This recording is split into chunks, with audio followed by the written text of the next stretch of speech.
The night my boss slid closer to me on the sand and whispered in my ear, my life stopped being just about numbers. The Pacific wind tasted like salt and trouble. Waves hit the shore in slow, heavy beats, like the ocean was counting down to something. I kept my eyes on the line where wet sand met the darker stone, not on the water and not on her. My hand was tight around a cold glass bottle. I was gripping it so hard my knuckles were white, even though I had barely taken 2 sips. "Do not turn around," Samantha said. Her voice was low and smooth, the same voice she used in boardrooms when millions were on the line. Tonight she was not in one of her sharp city suits. She wore a white swimsuit top and a loose wrap, with a blue and white striped towel over her shoulders like armor she wished she did not need. Her dark hair was down around her shoulders. At first glance it looked perfect and easy. Up close I could see the slight frizz from the sea air and the way one strand kept catching at her lip. Little tells. The kind you only notice when you pay attention. She shifted closer on the beach chair until our knees almost touched. Her warmth cut through the evening chill. From a distance, we probably looked like a couple stealing a quiet moment by the water. 10 o'clock, she murmured, lifting her hand to her mouth like she was telling me a joke. Standing near the umbrella, navy shirt, he has been staring for 5 minutes. I did not turn my head. I did what my old training had taught me to do. I used reflections. I tipped the bottle just enough to catch the curve of glass and the shine of the patio doors behind us. Navy shirt. Light shorts. A man standing just behind the row of lounge chairs, pretending to look at the ocean. His body was pointed toward the waves. His eyes were locked on us. Julian Rhodes. I had met him twice. Both times he shook my hand like I was furniture. Julian was the kind of handsome that came with practice. Gym body. Expensive watch. Smile that never touched his eyes. In Silicon Valley, people called him a visionary. In my files, he was a pattern of pressure and mess. He was also Samantha's ex-husband. "Smile, Micah," she whispered. "My ex thinks I'm alone." She paused. Then she added even softer, like each word cut her on the way out. "He thinks he already won." I did not say something sweet or comforting. That was not my role. I did the thing I was actually good at. "Copy," I said under my breath. "Do not look at him. Keep your shoulders relaxed. Laugh once. Give me 10 seconds. Samantha blew out a slow, controlled breath. Then she let a small smile curve her mouth. From far away, it might look flirty. Up close, I could see the effort in it. It was not a real smile. It was a signal to a predator that the perimeter had changed.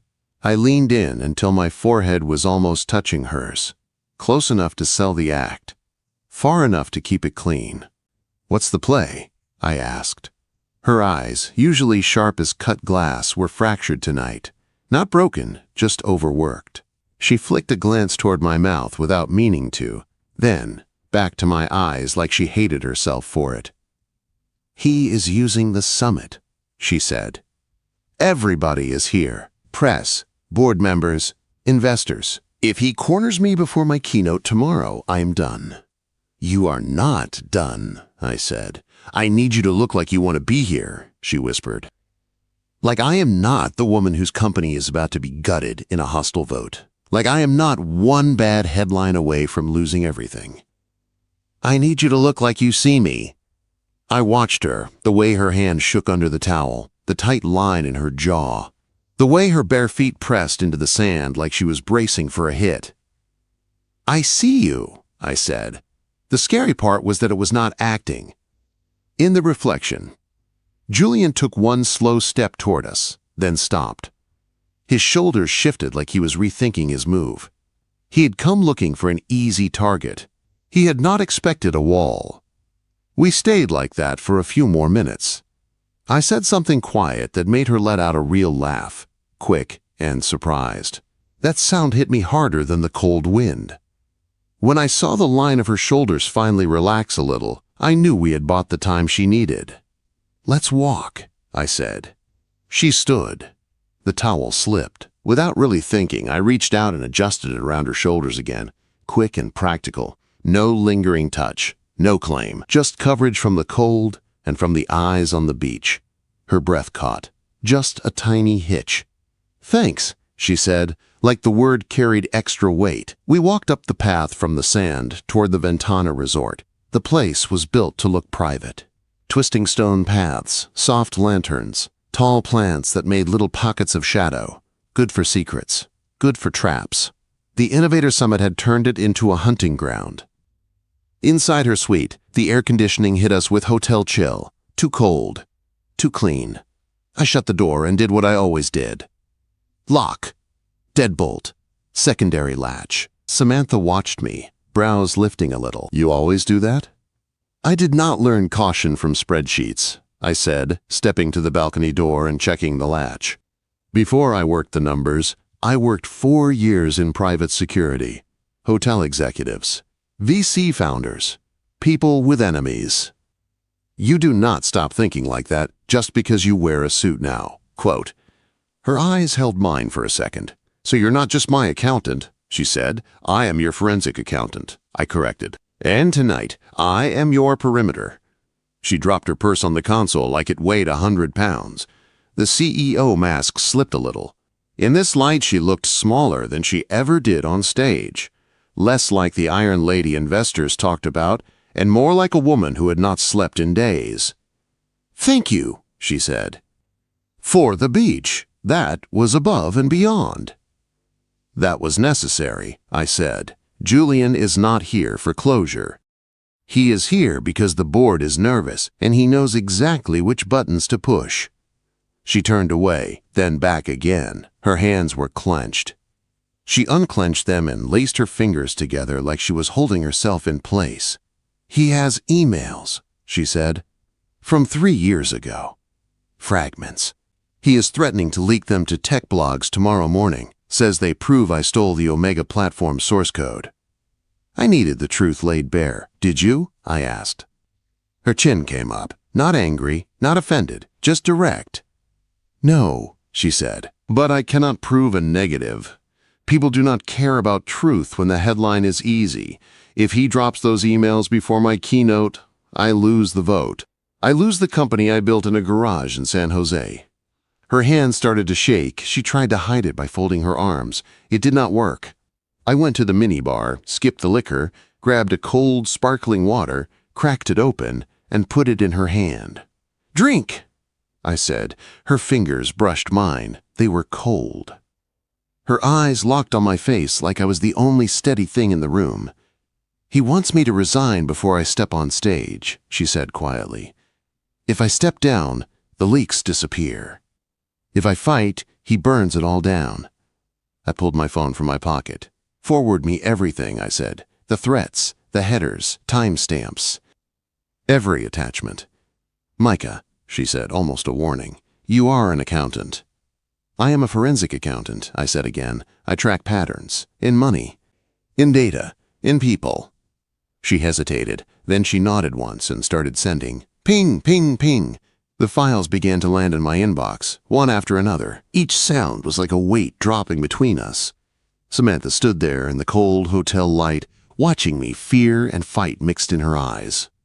"Why are you doing this?" she asked. "You could take any offer you want. You do not have to be dragged into my war." I kept my hands at my sides so I would not reach for her. "Because I do not like bullies," I said, "and I do not walk away from something broken." Her throat moved as she swallowed. Outside, waves hit the shore.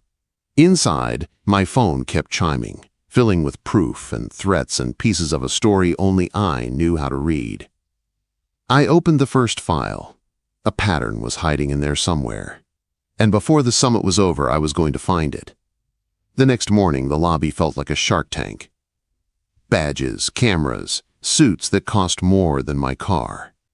Every corner had a reporter with a coffee cup and a phone in their hand, pretending they were not recording everything.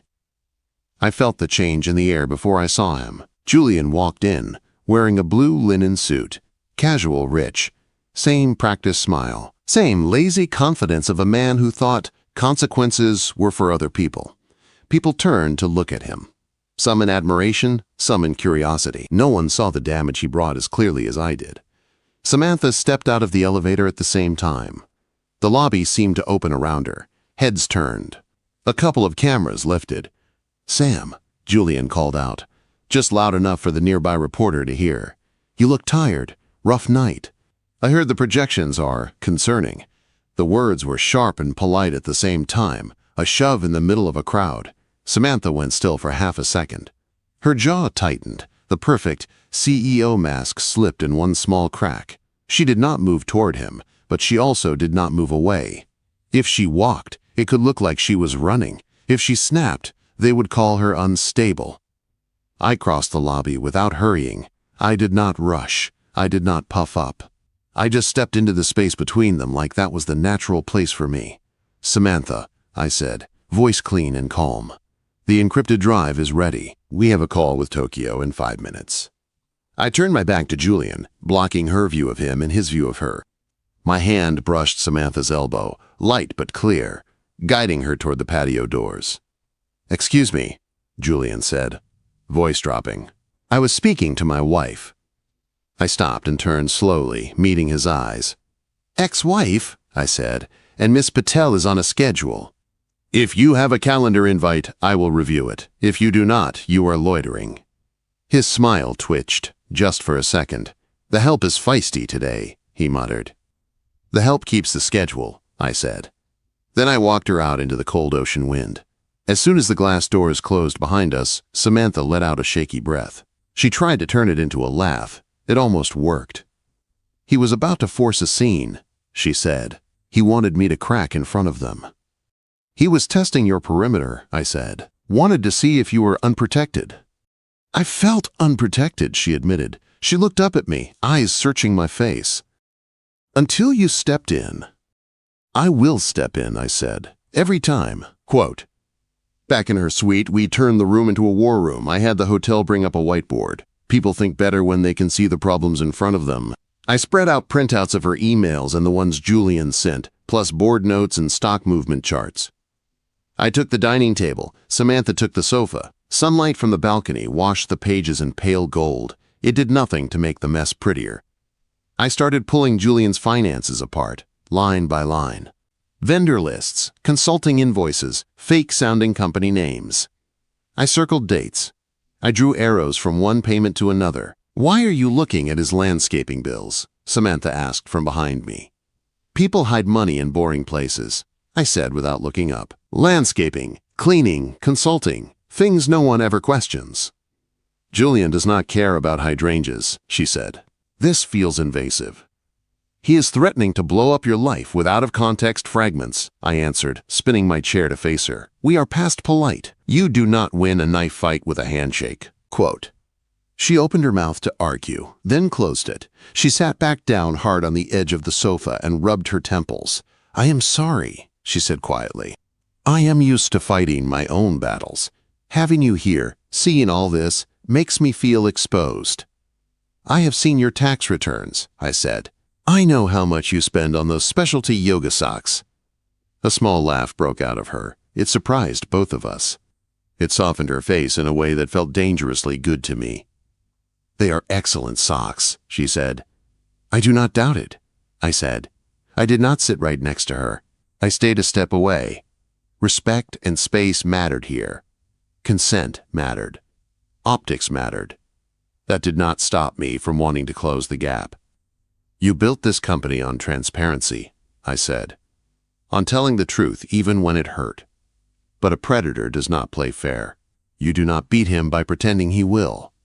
She looked up at me, eyes glossy but not broken. "And what happens when the weapon gets turned on me?" she asked. "It will not," I said. Her phone buzzed. She checked it, and her mouth twisted. "His assistant," she said. "He is requesting a private conversation tonight." "Decline," I said. "If I decline, he escalates." "Then we control the escalation," I said. Later that afternoon, I went to talk to hotel security. The supervisor on duty was a man named Ortega. Strong posture. Eyes that had seen more than spilled drinks and lost luggage. "I need camera coverage for the executive hallway," I said, "and I need the names on every keycard access log for this floor." "You expecting trouble?" he asked. I'm expecting a man who thinks rules are for other people, I said. If anything strange touches this suite, I want it documented. Ortega nodded once. You will have it. At 9:47 p.m., trouble knocked. Maintenance, a man's voice called. Air filter issue. Samantha looked at me from the sofa, worry rising fast in her eyes. The workday had stripped her down. Bare feet, hotel robe over a tank top. She looked less like a public figure and more like a tired person who had been fighting too long. I checked the door screen. The timing was wrong. The request number he quoted through the door did not match the format I had seen from the real maintenance system. I did not open the door. Instead, I called the front desk from the room phone and asked for the real maintenance supervisor by name. When I had him on the line, I asked a question about a work order code that no random contractor could guess. The man outside the door hesitated. His answer stumbled. Then he stepped away too fast. I watched his outline through the peephole as he moved down the hall. That was him, Samantha said from behind me, her voice tight. That was a probe. He is trying to plant something or rattle you, I said. Now we know how far he is willing to go. Her eyes met mine. You are good at this. Too good, I said. I am good at pattern recognition. People are patterns. Around midnight, the storm rolled in. The wind rose and the rain hit the balcony doors in hard sheets. The power flickered once, twice, then went out. The suite dropped into darkness. Micah? Samantha's voice came from the shadows. Smaller, honest, not CEO strong. Just human. I am here, I said. Stay put. I used my phone flashlight to cross the room, found the emergency kit in the closet where it should be. I set a battery lantern on the coffee table and cracked a glow stick, putting it by the bed. The soft light made the room look less polished and more real. Samantha sat on the sofa hugging a pillow, shoulders pulled tight. I hate the dark, she said. It is stupid. It is not stupid, I said. Fear is a system. It remembers things we wish it did not. I crouched by the coffee table and pulled out what I had put there earlier from the hospitality lounge, 2 protein bars. A couple of sealed water bottles. $1 billion valuation, I said. Emergency menu is peanut butter and misery. A small sound came out of her, half laugh, half breath. Does this mean I am officially off-brand? She asked. Only for tonight, I said. I held out a bottle. Drink. She took it, unscrewed the cap, took 2 steady swallows like she was proving she could still do simple things. Then she broke a piece of the protein bar in half and held one piece out to me. The gesture was small. It felt bigger than it looked. My dad used to punish me with silence, she said after a moment. Her voice was level, but the words were not. If I brought home anything less than perfect, he would shut me in a spare room. Not long, just long enough that I remembered. Heat moved through my chest. Not soft warmth, clean anger. He was wrong, I said. Was he? She asked, eyes on the glow stick light. I built $1 billion company. You built it in spite of him, I said, not because of him. My hand moved toward hers on the pillow, then stopped. I let the space between us ask the question instead of my mouth. Samantha looked at our hands. Then she made the choice herself. Her fingers slid across the pillow and wrapped around mine. Firm, warm, not fragile at all. Thank you, she whispered. For what? I asked. For being the wall, she said. For not making me feel breakable while you protect me. Always, I said. We sat there on that hotel sofa, holding hands in the dim lantern light, listening to the storm pound on the glass. Not kissing, not pretending, just holding the line together while the world outside shook. Somewhere under all the numbers and threats, something was changing between us. And I knew, when the lights came back on, I would have to choose what to do with it. By morning, I found the crack. It was not in the angry emails or the threats Julian had sent. It was in the money he thought no one would bother to read. I sat at the small business center computer, the cheap hotel printer whirring next to me. On the screen, I had his vendor list and transfer logs open. On paper, I had a growing stack of bank records and invoices. He had been moving money through shell companies, landscaping bills that did not match any real property, consulting fees to firms with no websites, payments timed around Samantha's product launches, short positions on her stock placed right before anonymous leaks hit the blogs. Market manipulation, clean on the surface, dirty once you connected the dots. I printed everything. Routing numbers, dates, signatures, hard copies. Screens can be edited. Paper has weight. My phone buzzed as I was walking back to the suite with the folder under my arm. Emmy flashed on the screen. Samantha's head of communications. I answered on the first ring. Emmy. Her voice came out fast and thin. Micah, it is live. Valley Tech Confidential just posted something. People are already screenshotting. 2 outlets are asking for comment. If we do not say something in the next 15 minutes, the story is going to set. Breathe, I said. Tell me what they are claiming. They got photos from last night, she said, breath shaking. On the beach, you and Samantha, they are calling it a scandal, saying she trades access for loyalty, that she keeps staff in line with favors. I stopped walking. My hand tightened on the folder. Draft a statement, I said. I kept my voice low and even, short and clean. Personal photos are being used to distract from today's keynote. We will not engage with speculation. We are focused on the summit. Quote, and the board, she said, they are already texting me. Some of them want her to cancel the keynote. She will not cancel, I said. Tell them Samantha will speak. Tell them we have documentation of Julian's financial misconduct. Do not leak it. Just let them know we are not empty-handed. We actually have that, Emmy asked. I am holding it, I said, lifting the folder, and I am about to put it in the right hands. Silence for a beat. Then Emmy's voice came back steadier. Okay, she said. I can work with that. Send me the link to the article, I said. Then go run point. You are not alone. When I opened the suite door, Samantha was standing in the middle of the room, barefoot in black pants and a silk blouse. Her tablet was in her hand. Her face was set like stone. Did you know? She asked. Know what? I asked. That Julian brought a photographer, she said, her voice sharp. That he planned to make that night public. No, I said. If I had known, we would have handled it. She held up the tablet. On the screen was a photo of us on the beach, her leaning close. Me holding the bottle and staring at her like she was the only person on the sand. The headline called it a secret relationship. The article threw words like favor and leverage around like trash. I cannot go on stage like this, she said. They will not hear my keynote. They will only see this. It is a smoke bomb, I said, a distraction to keep you from speaking. It is my reputation, she snapped. You can walk away from this. I cannot. The words hit hard. I let them land. I did not fire back. I did not raise my voice. I made a choice instead. Then I will remove myself, I said. She blinked. Some of the anger slipped into confusion.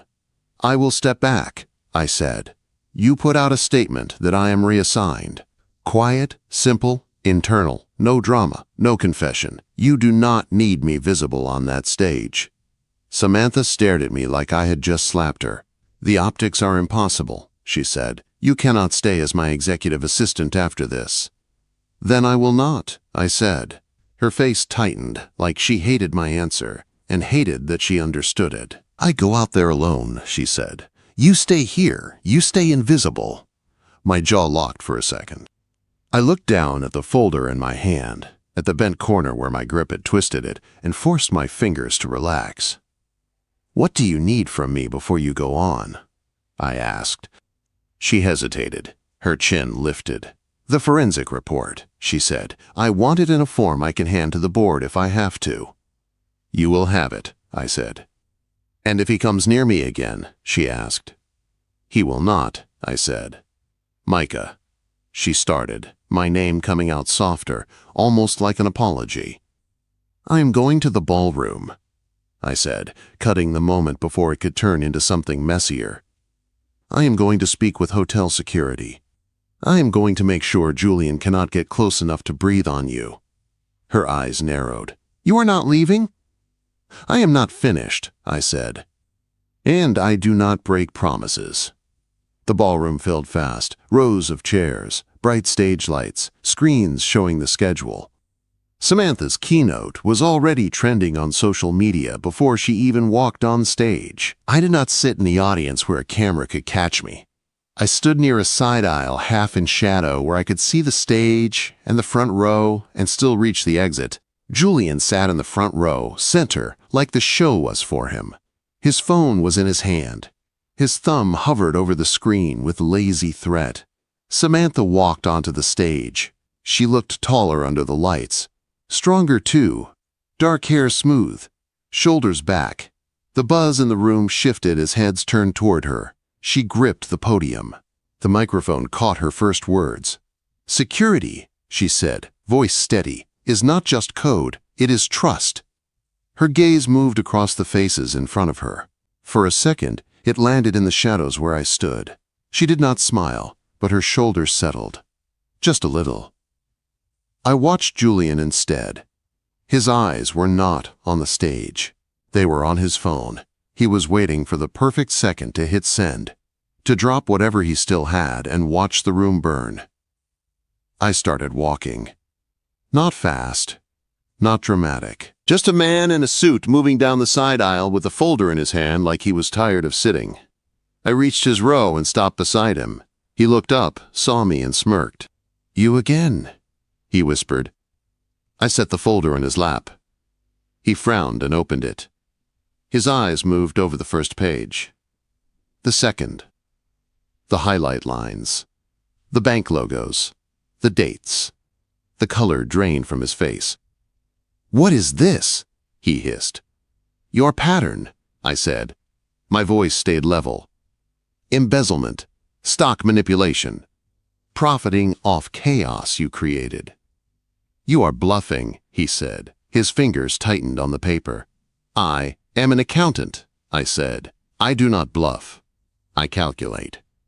At the end of the row, Ortega stepped into view with 2 uniformed officers beside him, not charging, not grabbing. Just standing there in clear line of sight, Julian's eyes darted from me to them and back. "You brought bouncers," he muttered. "I brought witnesses," I said. "Security has camera footage and keycard logs from last night. Local police have been briefed. If you push this, you will not walk out the front door as a guest." Quote. His jaw clenched. "Here is your choice," I said, leaning in just enough that only he could hear the rest. "You walk out of this room now. You delete the drafts, the emails, the photos. You stop.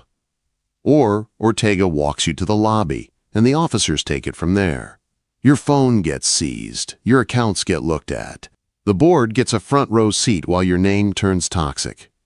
His thumb hovered over his phone again like habit. His eyes flicked toward the officers one more time.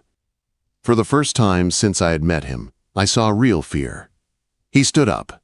He tried to smooth his jacket, tried to act like he was leaving on his own terms, but his steps were too quick. He walked out of the ballroom. The air in the room shifted. People did not know why, but they felt it. The tension eased in a way they could not name. On stage, Samantha paused for half a second. A ripple, not a break. Then she went on, voice clear. "Trust," she said, "is choosing integrity when no one is watching." I did not stay to hear the rest. I did not need to. Protection does not need applause. I turned and walked toward the exit, already thinking about what came next, for her and for me, now that the line between us had been crossed and could not be unseen. The lobby felt different after he left. It was the same marble floor, the same bright welcome sign, the same fake smile on the woman at the front desk.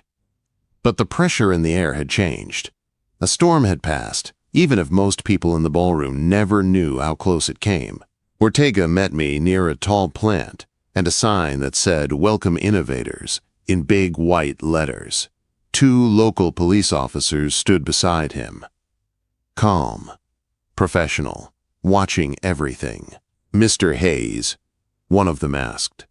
"Yes," I said. "The security logs and your documents match the attempted entry last night." He said, "If Mr. Rhodes makes contact again, we can issue a trespass order and move forward." "Good," I said. "He will not be subtle if he tries again." We spoke for a few more minutes. I handed over copies of the paper trail. They took my statement. I did not mention the storm, or the hand I held on the sofa, or the way Samantha's voice shook in the dark. Those parts were not evidence. They were something else. By the time I walked out to the parking lot, the sky had cleared. The pavement was still wet from the night rain. The ocean wind carried salt, and the smell of coffee from the hotel cafe. I reached my car, unlocked it, and sat down behind the wheel.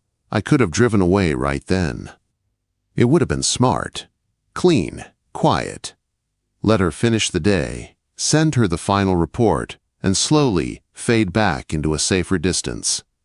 I did not start the engine. Micah. Her voice hit me through the open door. I stepped out again.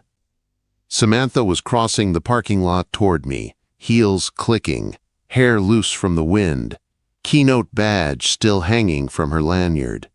The CEO walk was gone. She was running. She stopped 3 feet away, breathless, eyes bright with leftover adrenaline and something soft